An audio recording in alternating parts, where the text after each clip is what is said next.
Buenos días, Doc. ¿Cómo te ha ido?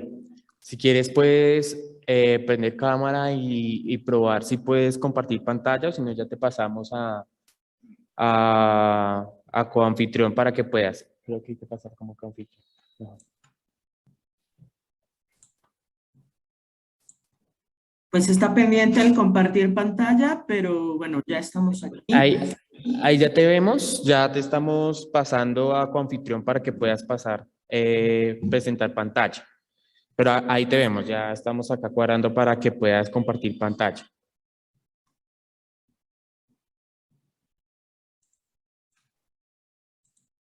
Bueno, mientras, pues agradecer muchísimo la invitación de Juan Sebastián Rincón, que ha hecho, y por lo que estoy oyendo, todas las rifas que tienen, todos los cursos que tienen, pues está muy interesante. Qué bueno que están teniendo grandes iniciativas para motivar a los estudiantes de medicina a que pues se involucren en estos temas, ¿sale? Entonces ya podemos compartir pantalla y por lo tanto ya podemos empezar.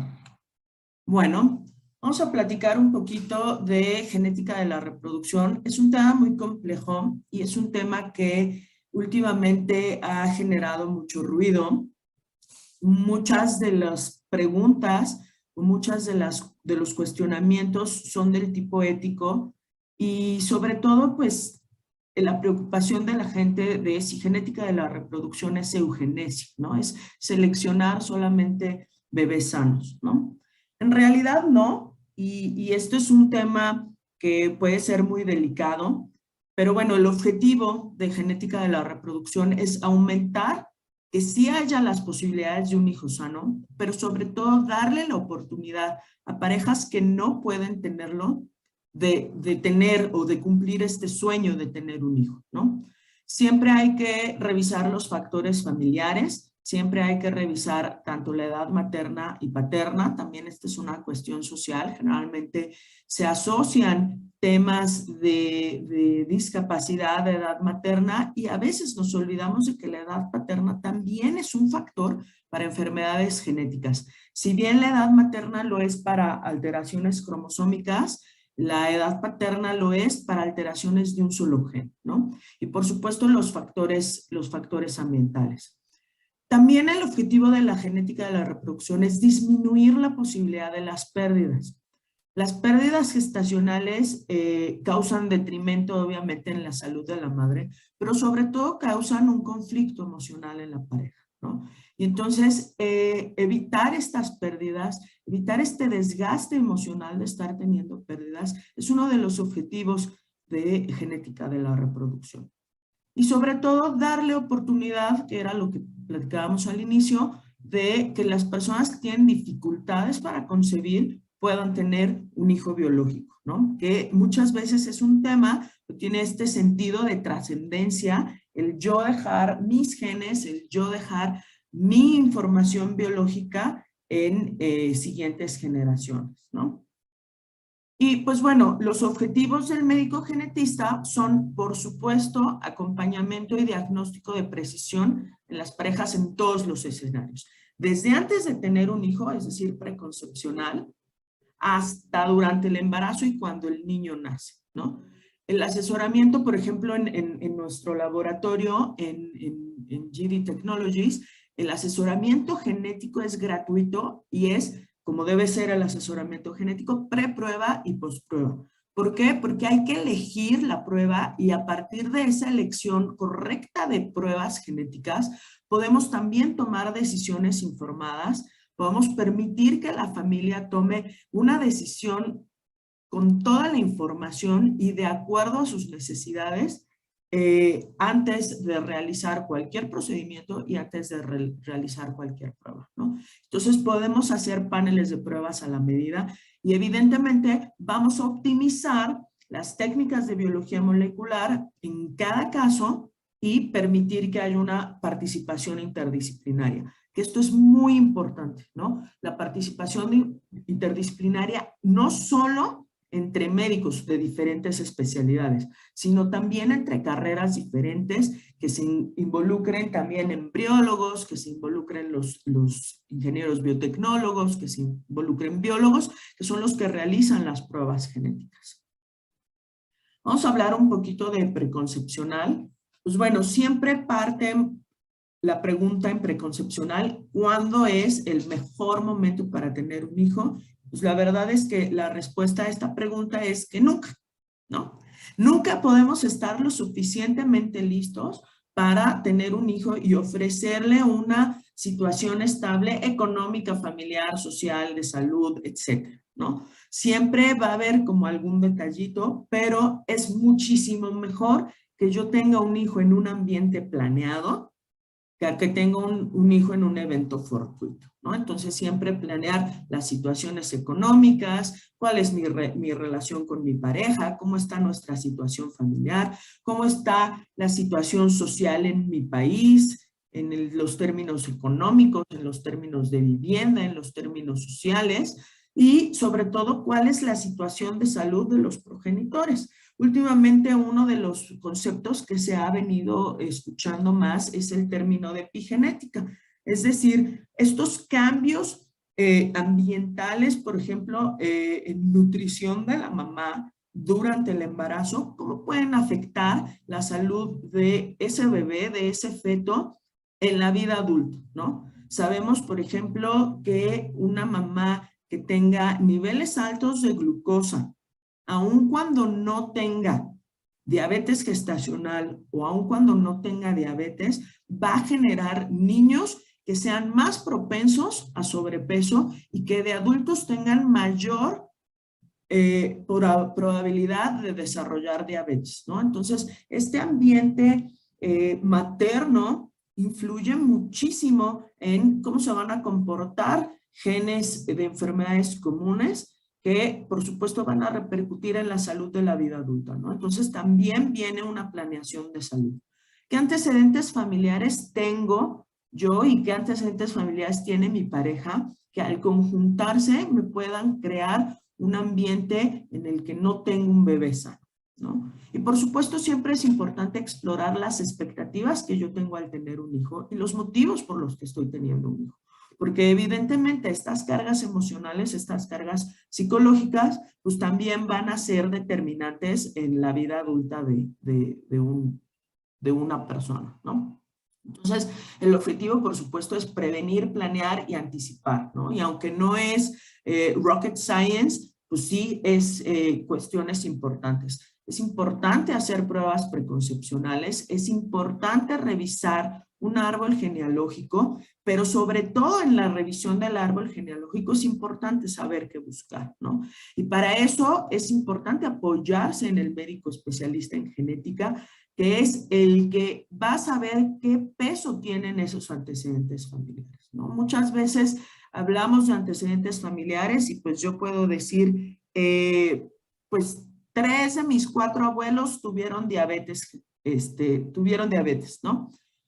Y realmente es una situación de peso, a lo mejor si mis papás no tienen diabetes, a lo mejor ese peso se disminuye o no. Quien puede hacer estos cálculos, quien puede hacer justamente esta ponderación de todos mis antecedentes familiares es un médico especialista en genética, ¿no? Y lo que hablábamos hace ratito, un poquito la nutrición de la epigenética de la madre, la epigenética del padre. Muy probablemente lo platiquen con el doctor Galaviz, qué emoción que compartamos un evento de este tipo. El doctor Galaviz fue mi maestro, entonces él les va a hablar de preeclampsia y cómo seguramente está influido por genética del papá. Entonces, pues bueno, ¿a quién hay que darle ácido fólico? Sabemos que la población latina tiene genes de predisposición a defectos de tubo neural, entonces hay que dar ácido fólico, pero también hay una manera correcta de dar ácido fólico en la población latina, especialmente en la población mexicana. Y eso, pues evidentemente, esa óptica, esa perspectiva la tiene el médico genetista, ¿no? Entonces, no está de más apoyarse siempre en el especialista correcto para poder pensar en esta prevención, ¿no? Podemos hacer paneles de preconcepcionales, paneles de secuenciación de nueva generación, hay que revisar qué pueden incluir estos paneles, a qué población pertenecemos y por lo tanto qué riesgos tenemos. X frágil, por ejemplo, distrofia muscular de Duchenne, enfermedades recesivas. Pues bueno, siempre es importante tener consulta con un médico genetista, sobre todo si yo tengo antecedentes familiares que puedan poner en riesgo, ¿no? El médico genetista me va a hacer una evaluación clínica, va a revisar enfermedades recesivas ligadas al X, cáncer sobre todo es una preocupación muy importante en estos días, qué posibilidades hay de que se repita algún cáncer que ya hubo en la familia y por supuesto también el enfoque en enfermedades multifactoriales, diabetes, hipertensión, muchas otras que en estos momentos tienen tratamientos muy caros y que evidentemente podemos ir haciendo algunas cosas de prevención que nos permitan tratar de evitarlos en la vida adulta de nuestro bebé, ¿no? En boga está el test genético preimplantacional. El test genético preimplantacional es una prueba que se hace en parejas que se han sometido o que se someten a fertilización in vitro, a fertilización asistida. Y pues bueno, lo que hace es que se toma básicamente una muestra embrionaria y a esta muestra embrionaria se le hacen estudios, ya sea para detectar alteraciones en el número de cromosomas, o bien alteraciones de algún gen en específico, ¿no? Y volvemos como al tema de por qué es importante la genética de la reproducción, ¿no? Entonces, la Organización Mundial de la Salud en 2009 pues reconoce la infertilidad como una enfermedad del sistema reproductivo. Esto ayuda a que se abra el tratamiento médico en instancias de seguridad social, aunque evidentemente por el costo y por la cuestión moral, pues se sigue haciendo más en temas de medicina privada, ¿no? En España, por ejemplo, pues se hacen fertilización in vitro en 131.221 casos al año, ¿no? Y la tasa de embarazo es de 36% cuando se combina inyección citoplasmática con fertilización in vitro, ¿no? Aumenta a 50% cuando hay donación de óvulos y aumenta 7% cuando hay estudios preimplantacionales, ¿no?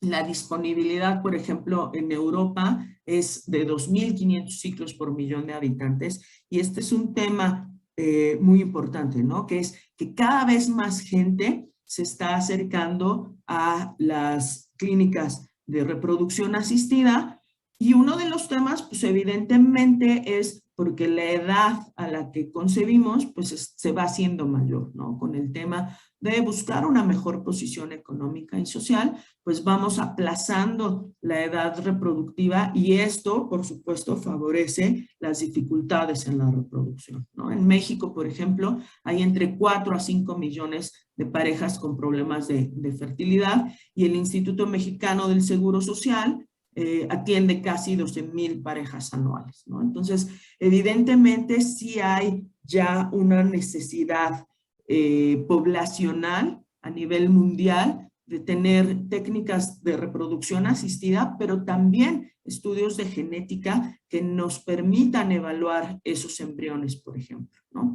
Desde 1988 se pueden hacer biopsias de trofoirectodermo y pues luego se involucraron para enfermedades ligadas al X y luego pues empezaron a utilizarse sobre todo para translocaciones y para aneuploidías, para estas alteraciones en el número de cromosomas, ¿no? Y entonces pues se ha ido investigando y se ha visto cuándo es el mejor tiempo para biopsiar un embrión y que mejore sobre todo las tasas de embarazo y al final sobre todo las tasas de recién nacidos vivos sanos, ¿no? Las variantes de los test genéticos preimplantación es la que hemos platicado, que es la A, la de aneuploidías, que esta pues detecta alteraciones en los cromosomas, en el número de cromosomas, e inclusive se puede revisar algunas pérdidas o ganancias en alguna de las porciones de los cromosomas. PGTM, la M viene de mendelianas, que son aquellas que revisan un solo gen. Esta técnica es muy especializada, muy delicada y requiere solamente estar buscando una mutación o un solo gen. En estos momentos sí se está probando o se están intentando técnicas que permitan tamizar otros genes, pero por el momento solamente se puede hacer en un solo gen y esto es por la cantidad de muestra extraída de una biopsia embrionaria, ¿no? O la SR que me detecta rearreglos cromosómicos específicos en una familia, ¿no? Es decir, es una familia en la que ya hay un antecedente de una alteración cromosómica en forma de rearreglo, en forma de translocaciones, es un rearreglo complejo y esa es la que se revisa específicamente para esa familia, ¿no? Las indicaciones clínicas, de acuerdo a asociaciones tanto europeas como americanas, pues han demostrado que mejora la tasa de implantación en pacientes que se han sometido a ciclos de medicina reproductiva, ¿no? Entonces, siempre es recomendable en parejas que ya hayan tenido ciclos fallidos o en aquellas que cumplen criterios de pérdida gestacional recurrente. En genética, pérdida gestacional recurrente es 2 o más pérdidas de embarazos espontáneos, ya sea con técnicas de reproducción asistida, cuando la edad parental es avanzada, tanto de la madre como del padre o de ambos, y parejas que han optado por la donación ya sea de óvulos o espermatozoides, ¿no? Entonces, ¿por qué es importante hacer diagnóstico genético preimplantación? Bueno, 70% de los abortos espontáneos son por alteraciones en el número de cromosomas, ¿no? Entonces, justamente por eso PGTA, la variante de diagnóstico preimplantación que revisa neuploideas, es la que está más involucrada con abortos espontáneos, ¿no? Y evidentemente ayuda a reducir el tiempo de llegada a un embarazo y disminuye la cantidad de ciclos que necesita una pareja. Los ciclos que necesita una pareja, ya sea que lo hagan por una institución social o por medicina privada, pues son muy caros y evidentemente ese costo pues también genera un desgaste, no solo económico, sino emocional a la pareja, ¿no? El intentar ciclos fallidos de embarazo pues va a tener consecuencias emocionales en la pareja que queremos evitar y que podemos disminuir ese número de ciclos o ese número de eventos cuando utilizamos diagnóstico preimplantación, ¿no? Y, por supuesto, pues aumenta la tasa de nacidos vivos y la tasa de embarazo, por supuesto.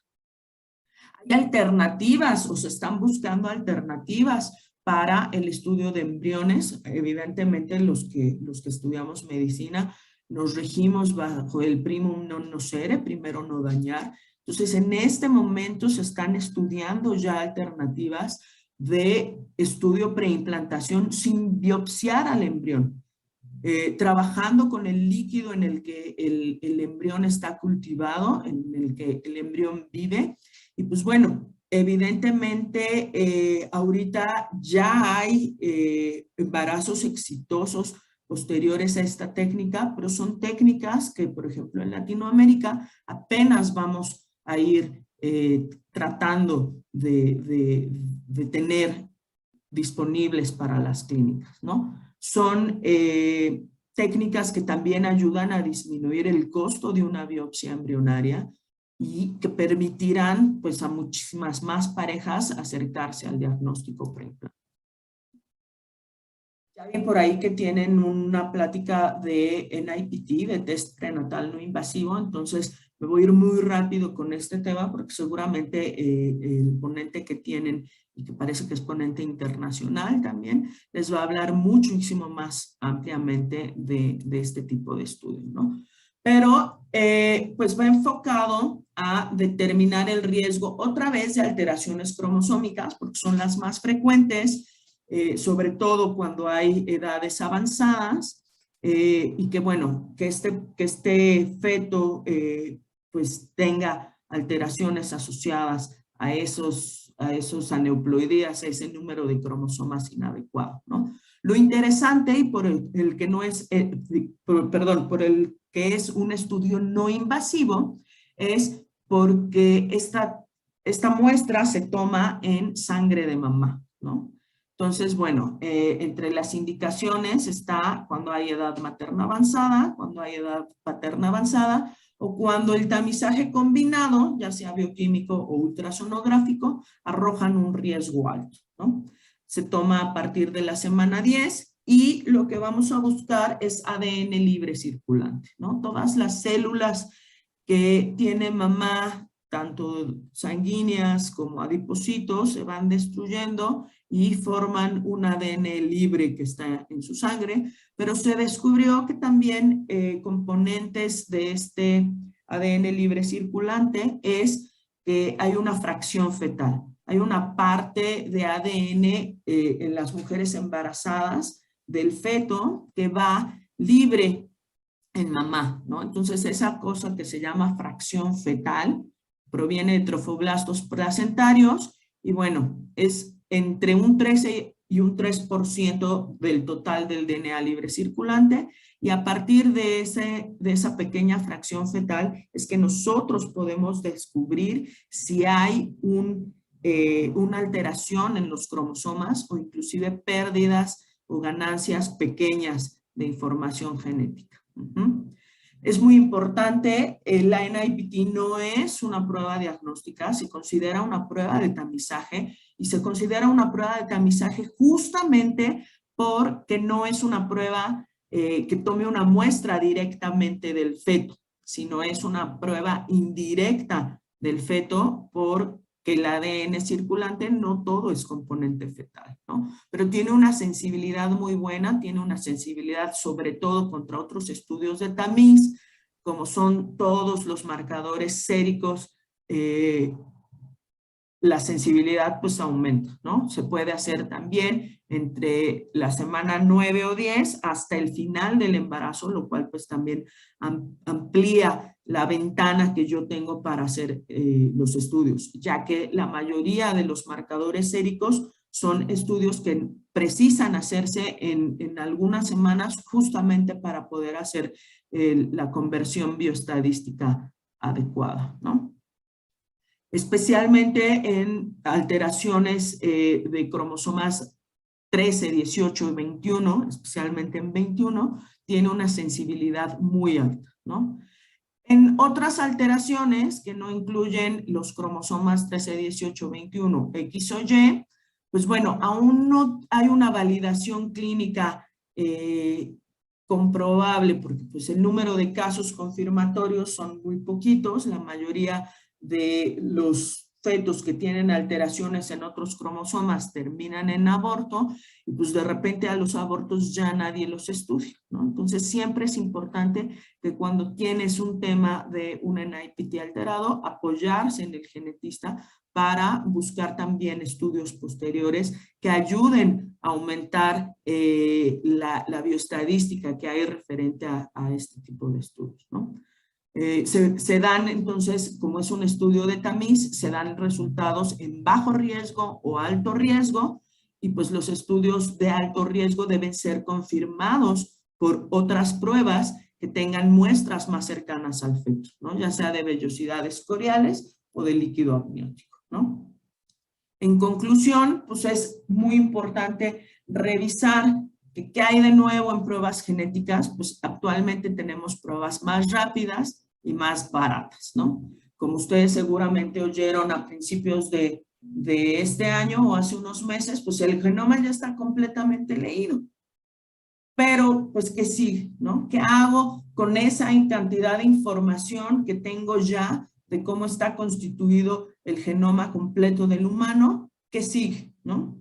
Muchas veces se habla de terapia génica, ¿no? Y se ha hablado de terapia génica durante casi 20 años y parece que es la promesa que nunca llega y sin embargo ya tenemos muchísimas opciones de terapia génica, sí, para un número reducido de todas las enfermedades genéticas que hay, pero ya existe, ¿no? Eso quiere decir ya tenemos los pies en la carrera y ya estamos yendo hacia un futuro muy prometedor, ¿no? Las innovaciones son muy esperanzadoras, pero tenemos las mismas limitaciones, y de las grandes limitaciones que tenemos en genética es que los pacientes no llegan, que los pacientes no son estudiados adecuadamente, que la mayoría de los pacientes en genética son relegados. Entonces, pues hay muchas opciones que se quedan en el camino justamente por la falta de pacientes, por la falta de datos, ¿no? También hace unos años empezó a salir esta técnica CRISPR, que pues bueno, también era o ha sido una gran promesa.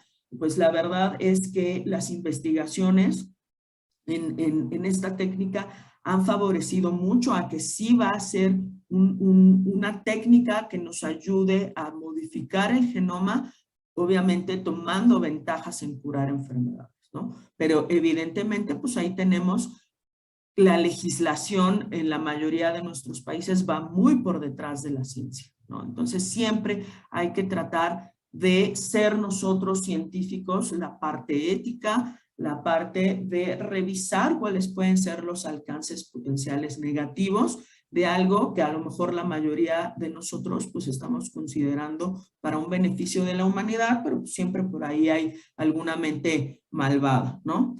También se está haciendo mucha incursión en medicina regenerativa, que pues es una promesa que se ajusta mucho al ritmo de vida de nuestros tiempos, ¿no? En el que queremos todo nuevo, pero al mismo tiempo queremos que se parezca a lo que ya tenía, ¿no?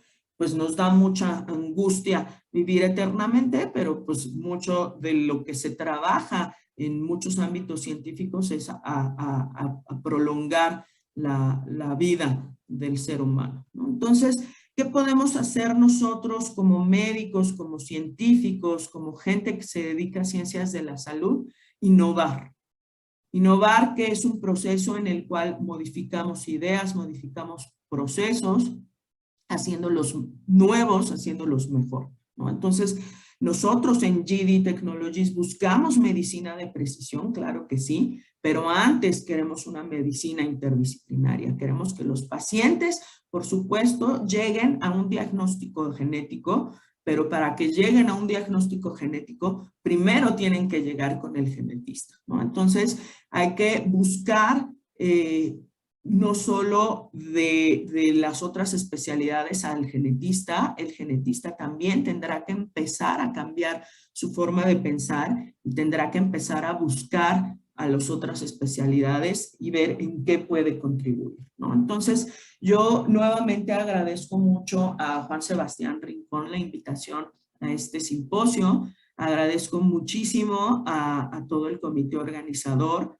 y veo que es un evento que está preciosamente organizado y ojalá puedan tener muchos más eventos como estos y nos sigan invitando y podamos seguir trascendiendo con las nuevas generaciones de médicos. Muchísimas gracias. Muchas gracias, doctora Marcela. Claro que sí. Por favor, un aplauso a la doctora Marcela.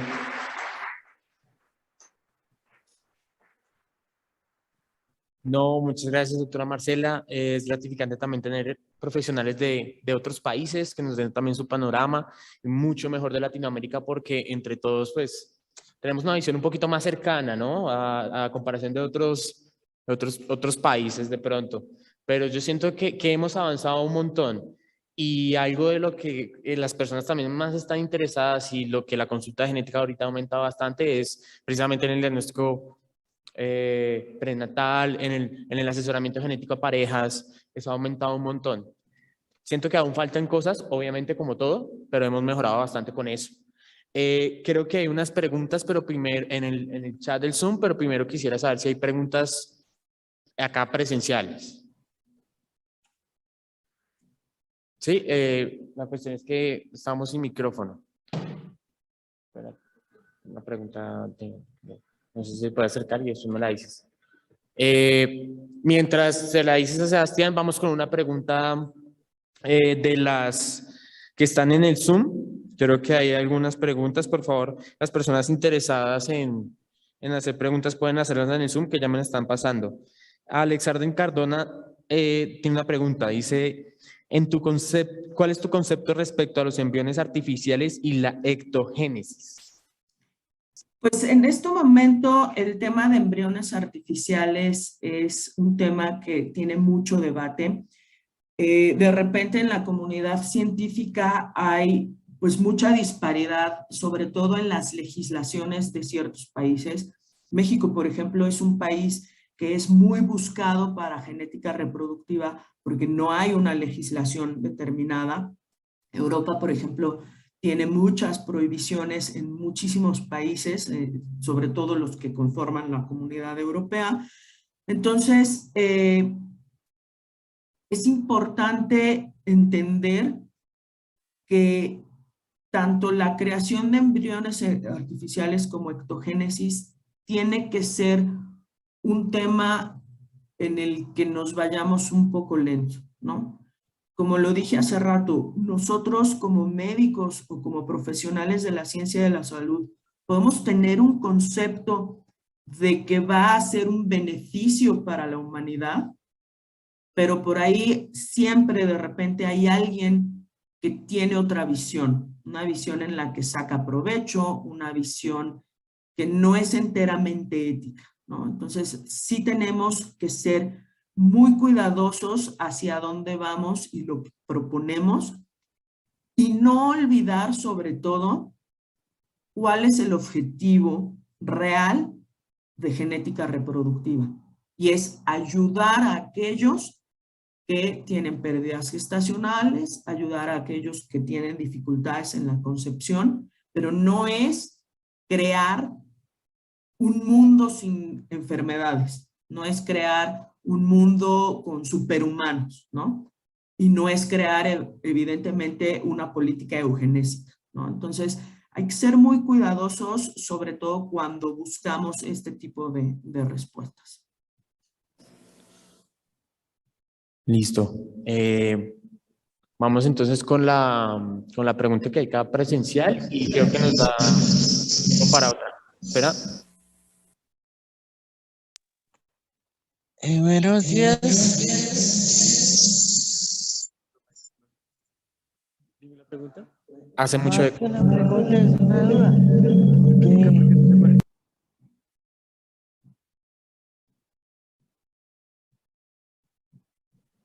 Ya, nos lo van a decir y ya te la pasamos. ¿Cuál es?